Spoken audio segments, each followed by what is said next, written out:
What is your name, what are your pronouns, and what are you going to talk about today? So my name's Zedaph, my pronouns are Z, they, he, and I'm going to talk about a disability that we suffer with, which is called functional neurological disorder. Could you give us an FND 101?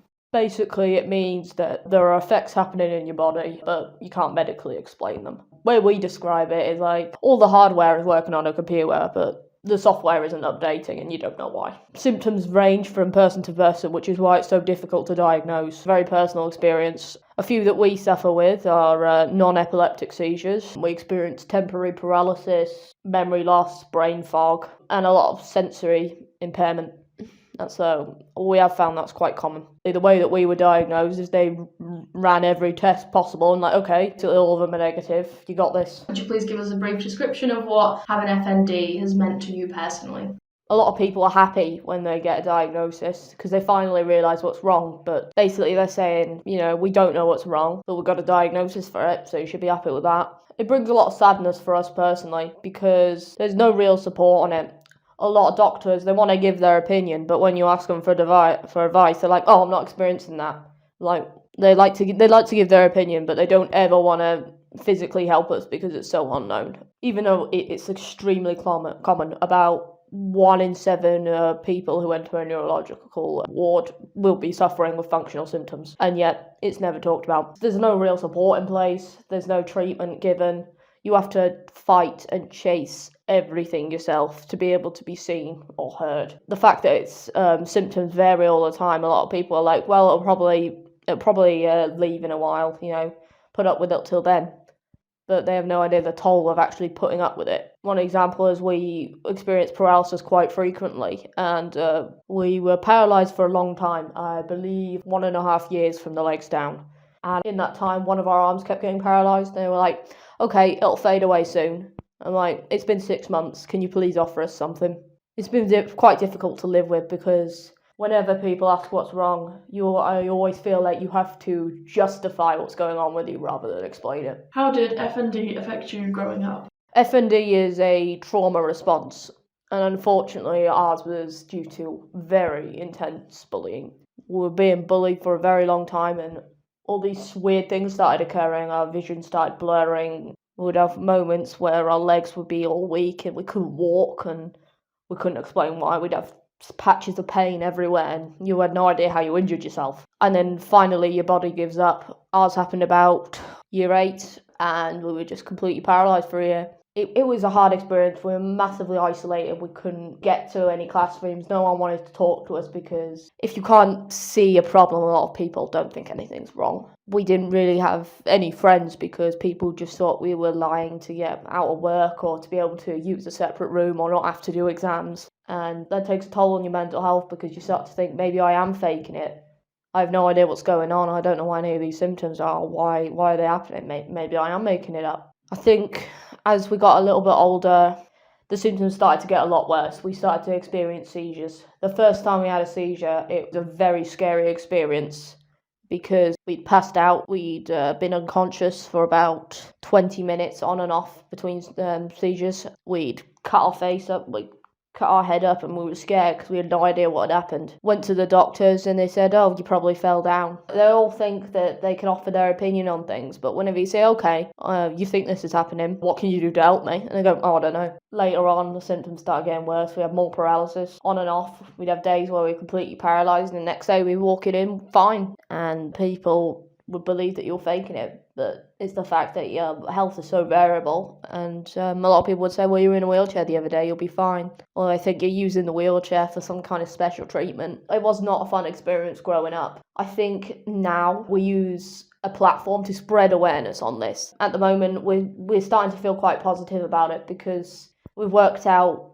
we don't need to rely on other people to work out what's going on. We accept that these symptoms are happening and we look for our own way around it. So now it's a lot better experience than when we were growing up. Have you felt you've been marginalised or stereotyped due to having FND? To be honest, a lot of these stereotypes, it's not specifically due to the FND, it's the effects around it. Where we live, it's a very, very small perspective of what disabled is. You can't be young and disabled. You can't be an ambulatory wheelchair user and be disabled. You can't not use a mobility aid and be disabled. It's a very tough time. Blue badge parking is one of the hardest things because, you have to fight for a blue badge. You don't get it easy. Even now, we get quite a few people come up and when they see us getting out of the car with one of our canes or our wheelchairs, just looking at us, they come in, they check if we have a blue badge. That's a huge stereotype that you can't be young and disabled. Disability isn't ageist. It can affect anyone at any point. Yet a lot of people are still discriminated against for that. I think the big stereotype we have is because our health is so variable, we get fake claimed a lot. A lot of the time on the campus, we use a wheelchair. Today is an okay day. We've got a cane in. We're still suffering. There's still pain. We could still seizure. We could still become paralysed. We could still be in horrible pain. And a lot of people don't understand that. And just because you're up and walking, they think everything's fine again. You don't have good days and bad days. You just have lucky days where sometimes the symptoms just aren't affecting you that much. I think the big stereotype is seeing is believing these days. They need to see something physically to know that you're disabled or you're hurting or you're in pain. And even then, they can see that sometimes we have a wheelchair. They can see that sometimes we have a cane. And still, they can't see that we're wearing a cast. You just can't win in today's society when you have what is known as an unseen disability. You can't win. I think the recent and most annoying marginalisation actually is the help that we did receive, the sunflower lanyards, were completely appropriated by a lot of able people. Use it so they wouldn't have to wear a mask. We wear them a lot to go around supermarket to say, basically, we're going to need a little bit of extra help. We might collapse, we might seize, you might need someone to reach something for us. Where now, if we wear that outside, people think, it's over. You don't have to wear a mask now. You don't have to wear that. I'm like, that's not what it stands for. Any help that we do get, any facilities that we do have are completely appropriated these days. It's very frustrating because I feel like society is built for abled people. And the minute we get a facility that we need, like a parking spot or a toilet, it's appropriated, it's used. It feels like nothing is your own anymore. Any help that you do get, people feel that they're entitled to as well. Has anything like that happened at the university, or have you felt quite accepted? I felt accepted by our peers in the lectures. A lot of the lecturers, I feel, have been extremely accommodating. We've had a lot of meetings set up for how they can support us or what to do in case of an emergency. They've provided everything we need. Unfortunately, I think the facilities have been a problem with other people. In particular, a big problem we have, which isn't even the university's fault, but it happens on university grounds, is using the disabled points as a drop-off point. Even though there's actually a drop-off point just over there, they think, I'm only going to be a few minutes, and they park up in that spot. Deliveries, I've even noticed, are parked up in those spots. It's hugely appropriate. Like I say, a lot of people automatically think that just because a disabled person is allowed to use it, they must be entitled to it as well. That's more about education, that is, about why those facilities are there, why we need them. It's very important to us as well. If we are having a medical emergency, our carer and our mother need to actually get to us. There was one time where we needed picking up because we were ill and the only available space was pulled into by a taxi. Our mother couldn't get to us and we were lucky we hadn't had a seizure or we hadn't fallen over and hurt ourselves, but it could have been so much worse, and yet we still couldn't get to them because they thought that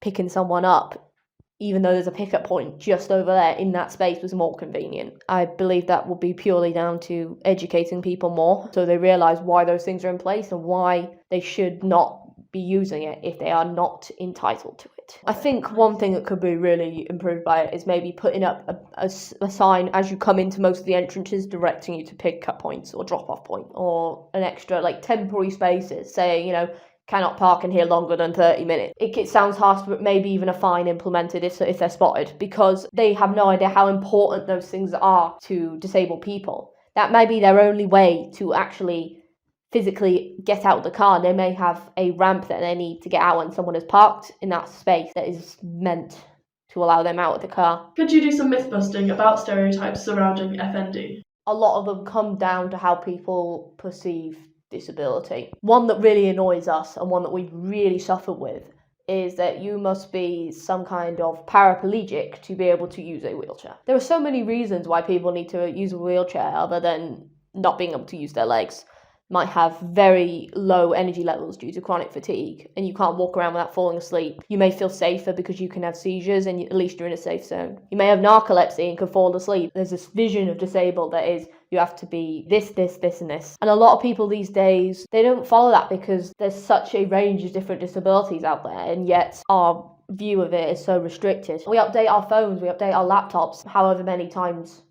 Why don't we update our language? Why don't we update our views? Why don't we update, deconstruct those stereotypes that are still around from decades ago, to be honest? I think another myth around FND is that it's not common. Like I said before, 1 in 7 people who enter a neurology ward are experiencing functional symptoms. And a lot of the time, doctors either can't be bothered to give a diagnosis because you have to run all the tests, or they'll just pass you off to another bit of the NHS. And I think more support is needed around those symptoms that can't be medically explained immediately. One of the big ones that we've had, actually, even from doctors themselves, is that FND doesn't exist. There are distinguished symptoms that differentiate it from other neurological disorders, such as epilepsy, such as Tourette, but it's not medically recognised by a lot of doctors because they always presume there will be an answer. And you're just isolating the patient even more by saying, we don't know what's wrong with you, so we're going to keep testing on you. We're going to keep doing this, or we're just going to keep plowing all our resources into you when there's actually an answer to make you feel better about what's happening to you. Extremely frustrating because it makes you feel more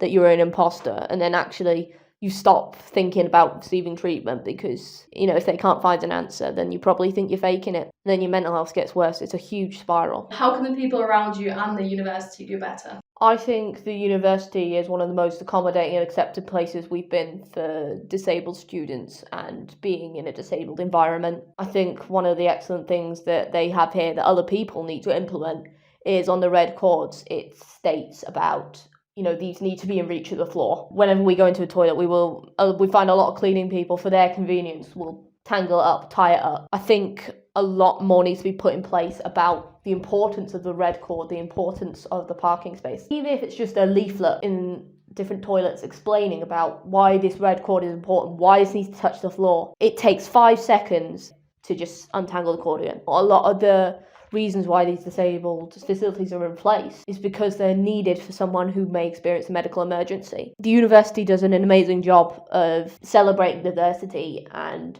providing the facilities that a student might need if they're disabled, no matter what kind of symptoms they display. I would say that there should definitely be more information about if you spot someone parking in a space where they do not have a blue badge, tell someone. Maybe temporary spots could be a good idea, like almost how a click and collect works. I think that would probably reduce the people who use the spaces out of convenience. Like I say, the university is one of the most diverse and accepting environments I've been to. The support we've received from having such specific requirements for our disability has been incredible.